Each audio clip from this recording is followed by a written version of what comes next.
What if the ground beneath one of the world's largest cities was actively betraying it? Sinking inch by inch, every single year. This isn't a dystopian premise, it's the daily reality for Mexico City, a metropolis built on the ghost of a lake, now subsiding under the weight of its own history and thirst. This singular, startling fact is a metaphor for the entire nation. A place of breathtaking beauty built upon fragile, often forgotten foundations. We're told Mexico is a land of turquoise beaches and all-inclusive resorts, of tacos and tequila. But that's just the glossy cover of a profoundly complex novel. What if the real Mexico is a story of survival against impossible odds? A story of cosmos, reading astronomers, revolutionary artists who painted for the people, and a cultural heartbeat so strong it's recognized by humanity as a global treasure. This journey isn't about ticking off landmarks from a list. It's about understanding a soul, a place that demands you to feel, not just to see. So, let's peel back the layers together. Let's begin where most stories of Mexico do, with the land itself. It's a vast and varied canvas, stretching from the arid, cactus-studded deserts of Sonora in the north to the dense, humid rainforests of Chiapas in the south. It's bordered by the United States along a line that has shaped the destiny of both nations, and tapers down to meet Guatemala and Belize in the south, cradled between the vast expanse of the Pacific Ocean and the warm waters of the Gulf of Mexico and the Caribbean Sea. This is the world's 13th largest country, a staggering tapestry of ecosystems where snow-capped volcanoes watch over modern cities and hidden beaches give way to rugged mountain ranges. But its heart, both politically and culturally, is Mexico City. And this heart is sinking. The original video touched upon this, but to truly grasp it is to understand the foundational conflict of Mexico's identity. When the Spanish conquistadors arrived in 1519, they were awestruck by the Aztec capital, Tenochtitlan. It was an engineering marvel, a city of 200,000 people built on an island in the middle of Lake Texcoco, connected to the shore by massive causeways and fed by ingenious floating gardens called chinampas.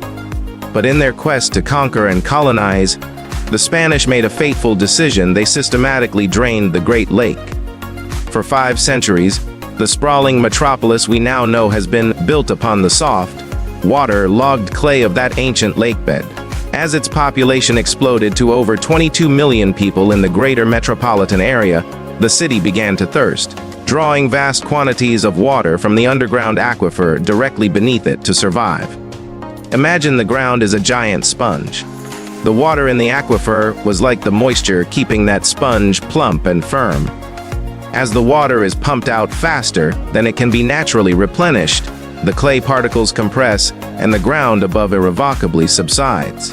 We're not talking millimeters, we're talking a staggering 15 to 20 centimeters per year in some areas. This isn't an abstract geological phenomenon, it's a visible, daily crisis. Look at the Angel of Independence Monument, a national symbol on the Gran Paseo de la Reforma.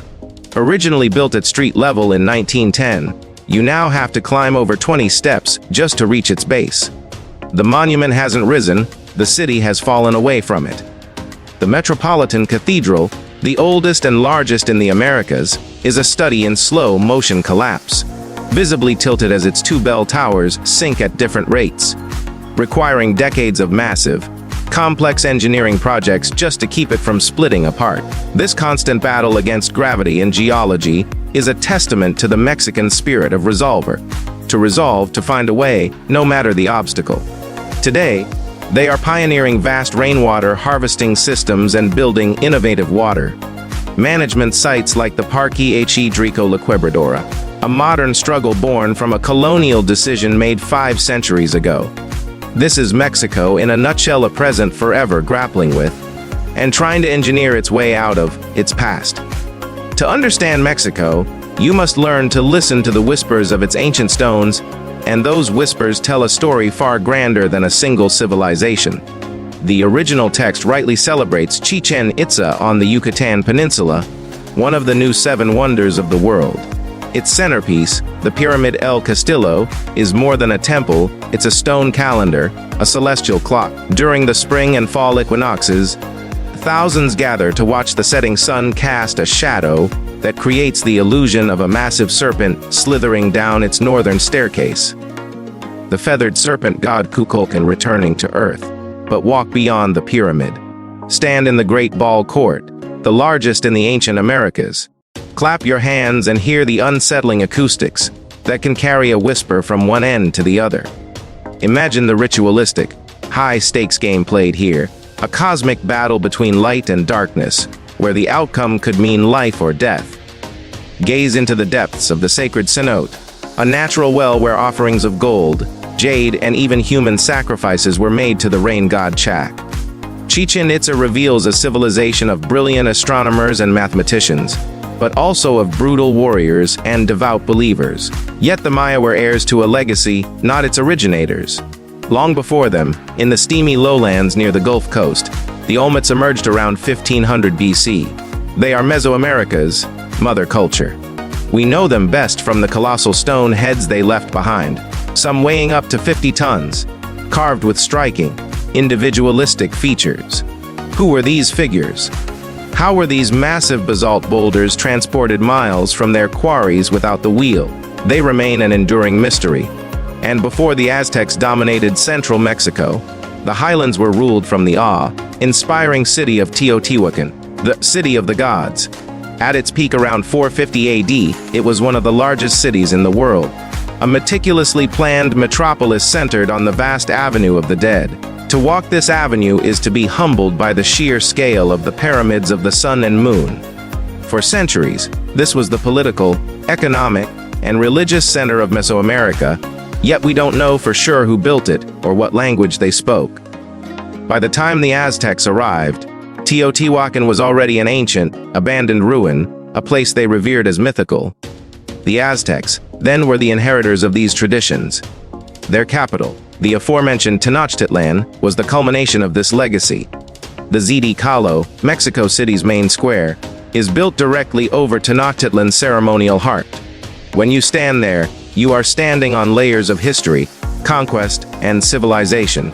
The Spanish built their grand cathedral using the stones of the Aztecs' Templo Mayor, a literal and symbolic act of construction upon destruction. This violent, yet ultimately creative, fusion of worlds, indigenous and European, is the very DNA of modern Mexico. This complex history has forged an equally complex economy. As of the mid-2020s, Mexico boasts the 12th largest economy in the world by nominal GDP. It's a powerhouse of manufacturing and export. The recent trend of nearshoring, companies moving their manufacturing closer to the North American market, has supercharged industrial hubs in northern cities like Monterrey and Tijuana, which hum with the production of everything from automobiles to medical devices. You see this modern Mexico in the sleek, glass skyscrapers of Mexico City's Reforma Avenue and the world-class, meticulously planned infrastructure of tourist hubs like Cancun. For decades, the country has achieved a remarkable level of macroeconomic stability, keeping inflation and interest rates largely in check. However, to only see this is to miss the profound duality at the heart of the nation. The original text mentions the persistent issue of inequality, but it's crucial to understand what this looks like on the ground. It is the story of two Mexicos, often existing side by side. One is modern, formal, and deeply integrated into the global economy. The other is a vast informal economy where nearly 60% of the workforce operates. These are the millions who work day to day without formal contracts, benefits, or social security, selling street food, making crafts, or offering services. This informality, often combined with stubborn corruption, hinders productivity and can trap generations in poverty. The gap between the industrialized, urban north and the more rural, agricultural south, often home to the largest indigenous populations, is immense. It's a contrast you can feel when you travel. A journey from a polished neighborhood in Mexico City to a rural village in the mountains of Oaxaca reveals a stark difference in infrastructure, access to healthcare, and educational opportunities. This economic duality is also sustained by another powerful force: remittances. The billions of dollars sent home each year by Mexicans working abroad, primarily in the United States, are a vital lifeline for millions of families and a fundamental pillar of the national economy. Understanding this is key. It explains the stark juxtapositions you will see everywhere: the luxury boutique next to a family-run taco stand, the billion-dollar corporation in a country where the minimum wage is still a daily struggle for survival. This isn't a failure of the Mexican people. It's the ongoing challenge of a nation still working to build a system that offers opportunity for all its citizens. Perhaps Mexico's greatest and most generous gift to the world is what it put on our tables. The video was right to single out chocolate, corn, and chili, the sacred trinity of Mexican flavor. But their stories are as deep and rich as any mole sauce. Chocolate began here, not as a sweet, solid bar, but as a bitter, frothy, and sacred beverage for Mayan and Aztec elites, often mixed with chili, vanilla, and spices. Cacao beans were so valuable they were used as currency. A single tamal could cost 1 bean, while a rabbit might cost 10. According to Aztec legend, it was the god Quetzalcoatl who brought the cacao plant to humanity. To drink chocolate was to consume a gift from the gods. Chili peppers, domesticated here thousands of years ago, are the soul of the cuisine. It's a common misconception that they only provide heat. In reality, they offer a vast spectrum of flavors, from the smoky raisin-like notes of the ancho chili to the bright, citrusy zing of the habanero. There are hundreds of varieties, each with a specific purpose, and mastering their use is a true art form. And then there is corn, or maize. This is not just a crop, it is the flesh and bone of a civilization. For thousands of years, Mesoamerican cultures perfected the process of nixtamalization, soaking dried corn kernels in an alkaline solution. This ingenious chemical process releases the corn's niacin and other nutrients, making it far more nutritious and allowing it to be ground into the soft dough known as masa. Without nixtamalization, the great empires of this land could not have been sustained. This reverence is why Mexican cuisine, as UNESCO rightly noted, is an intangible cultural heritage of humanity. It's more than food. The act of making tamales is a communal ritual that binds families. The tortilla is not just bread, it's the plate, the spoon, the perfect, edible vehicle for every flavor imaginable. To truly understand this, we must go beyond the familiar tacos and guacamole. In the state of Puebla, you must try mole poblano, a sauce of breathtaking complexity, sometimes with over 30 ingredients including multiple types of chiles, nuts, seeds, spices, and a hint of chocolate, all simmered for days to create a velvety, layered masterpiece. Or try pozole, a hearty, comforting stew of hominy corn and pork with pre-Hispanic origins, customized at the table with lettuce, radish, onion, lime, and chili. And we must talk about the spirits.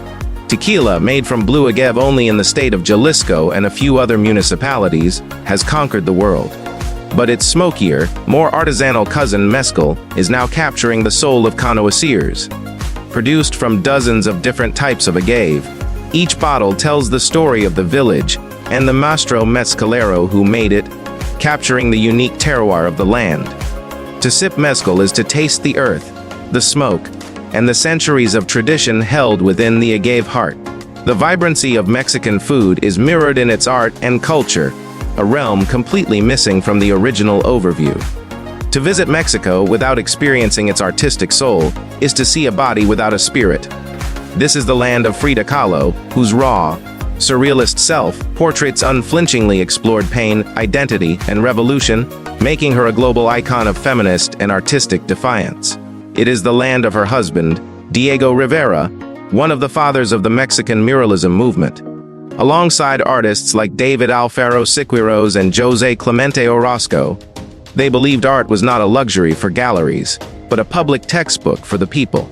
They covered the walls of public buildings with massive, epic murals depicting Mexico's tumultuous history, its struggles, and its triumphs, a political and artistic statement for a largely illiterate population after the Mexican Revolution. This artistic impulse flows into every corner of daily life. You see it in the fantastical, brightly colored wooden animal sculptures called alebrijes, which originated from an artist's vivid fever dream and are now a signature folk art of Oaxaca. You see it in the intricate, hand-painted Talavera pottery of Puebla, a tradition blending indigenous and Spanish techniques that has been perfected over centuries. This soul also has a soundtrack. It is the powerful, emotive sound of mariachi. More than just musicians in elegant charro suits and wide-brimmed sombreros, they are the narrators of Mexican life. Their soaring trumpets, melancholic violins, and strumming guitars play at weddings, funerals, birthdays, and simple serenades. Their music speaks of love, loss, pride, and patriotism, a sound so integral to the national identity that it, too, is a recognized intangible cultural heritage. And for a truly unique cultural experience, you cannot miss Lucha Libre. This is not just wrestling, it's a spectacle of popular theater, a battle between good and evil played out by masked heroes Ata Nikos and villainous heels Z Rudos. The athleticism is incredible, the drama is palpable, and the energy of the crowd is infectious. Perhaps the most profound expression of the Mexican soul is its unique relationship with death, embodied in Día de los Muertos, the Day of the Dead. It is not a sad, mournful event like Halloween. It is a joyous, vibrant, and deeply moving celebration of life and memory. Families build beautiful ofrendas, or altars, in their homes, adorned with the iconic Sempus Chiles marigolds, candles, photos, and the favorite food and drink of their departed loved ones. It is believed that for one night, the border between the living and the dead dissolves, and the souls of the deceased return to feast, drink, and celebrate with their families. Visiting a cemetery on this night, seeing it aglow with thousands of candles as families quietly share stories and meals at the gravesites of their ancestors, is to understand a culture that doesn't fear death, but rather embraces it as an integral, continuing part of life. While the Yucatan Peninsula, with Cancun and Chichen Itza, is the gateway for many, it is only one chapter in a very large, diverse book. Cancun itself is a fascinating case study. A resort city entirely conceived and built by the government in the 1970s on a narrow strip of sand, a master-planned project designed for maximum tourist efficiency. It is, in many ways, an artificial paradise, but it serves as a portal to incredible natural and historical wonders. Just a short trip away are the dramatic Tulum ruins, the only major Mayan city built on a cliff overlooking the turquoise Caribbean, and you must explore the thousands of cenotes, stunning natural sinkholes filled with crystal, clear freshwater, formed by the collapse of limestone bedrock. The Maya considered them sacred portals to the underworld, and swimming or diving in their cool, otherworldly depths is an unforgettable experience. But to see the full picture of Mexico, you must venture beyond. Travel to the colonial highlands, to cities that look like they've been spilled from a painter's palette. Wander the cobblestone streets of San Miguel de Allende, a UNESCO World Heritage Site known for its Baroque architecture and thriving art scene. Get lost in the labyrinthine alleys of Guanajuato, a historic silver mining city built in a narrow gorge, where many of the main roads are underground tunnels that were once rivers. Explore the staggering biodiversity of the Lacandan jungle in Chiapas, where 10% of all Mexico's species reside, and where you can still hear the roar of howler monkeys. Or witness one of the planet's greatest natural spectacles, in the mountains of Michoacán, where millions of monarch butterflies arrive each fall after an epic 3,000-mile migration from Canada. They cover the IML fir trees in a quivering blanket of orange and black, their collective weight making the branches droop. A truly magical sight.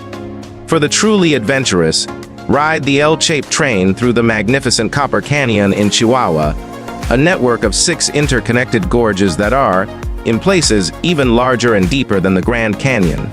It is home to the indigenous Tarahumara, or Rar-Murit people, famed for their incredible long-distance running abilities. Each region of Mexico has its own distinct identity, its own food, its own music, and its own traditions. To see only one is to read only the first page. So, you're ready to pack your bags. Let's talk pragmatics. The basics are crucial. Ensure your passport has at least 6 months of validity from your date of entry. Citizens of many countries, including the USA, UK, Canada, and the EU, don't need a visa for tourist stays up to 180 days, but will need to fill out a tourist card, or FMM, which is often now a digital process. In terms of health, it's always wise to be up to date on routine vaccinations, and doctors often recommend hepatitis A and typhoid. And yes, the common advice holds true for a reason: drink bottled water. Be adventurous but mindful with street food, and use insect repellent, especially in coastal and jungle areas. Now let's address the topic on everyone's mind: is safety. It is dishonest to ignore the headlines about cartel-related violence. However, it is equally dishonest and simplistic to paint the entire, vast country with that single brush. This violence, while a serious national problem, is typically highly concentrated in specific regions, often far from major tourist destinations, and is rarely targeted at international travelers. The reality for the vast majority of visitors is that the primary concerns are opportunistic crimes like pickpocketing and scams, which exist in any major tourist destination worldwide. The key is to be an informed, not a fearful, traveler.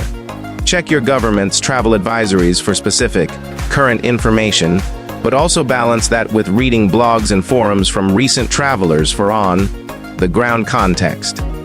In large cities, be aware of your surroundings at night, just as you would in London, Paris, or New York. Don't hail random street cabs in Mexico City. Use a designated taxi stand, a sitio, or reliable ride-sharing apps like Uber and Didi. Don't flash expensive jewelry or large amounts of cash. Common sense is your best defense. Beyond safety, there is cultural etiquette. A few basic Spanish phrases: por favor, please; gracias, thank you; buenos dias is good morning, go an incredibly long way and are always appreciated. Tipping is customary and expected in restaurants, usually around 10–15% of the bill. Finally, understand and embrace the concept of sobremesa, the culture of lingering, talking, and enjoying company at the table long after a meal is finished. Time can be more fluid here. Patience and a relaxed attitude are your best travel companions. Approach Mexico not as a product to be consumed, but as a complex, living culture to be engaged with respectfully. From a sinking city built on an ancient dream to the vibrant celebration of life in the face of death, Mexico is not a simple destination. It is a living, breathing paradox, a nation that wears its heart, its history, its colors, and its scars on its sleeve for all to see. It challenges your preconceptions, it delights your senses, and ultimately, if you let it, it changes you. It teaches you that resilience is a form of art, that community is the ultimate currency, and that the most beautiful things in this world are often built upon the most complicated foundations. What part of Mexico's story surprised you the most? Share your thoughts or questions in the comments below. I'd love to hear from you. If this journey opened a new perspective for you, consider sharing this video with a fellow traveler who also loves to look deeper than the surface. And of course, subscribe for more deep dives into the world's most fascinating places. Thank you for exploring with me.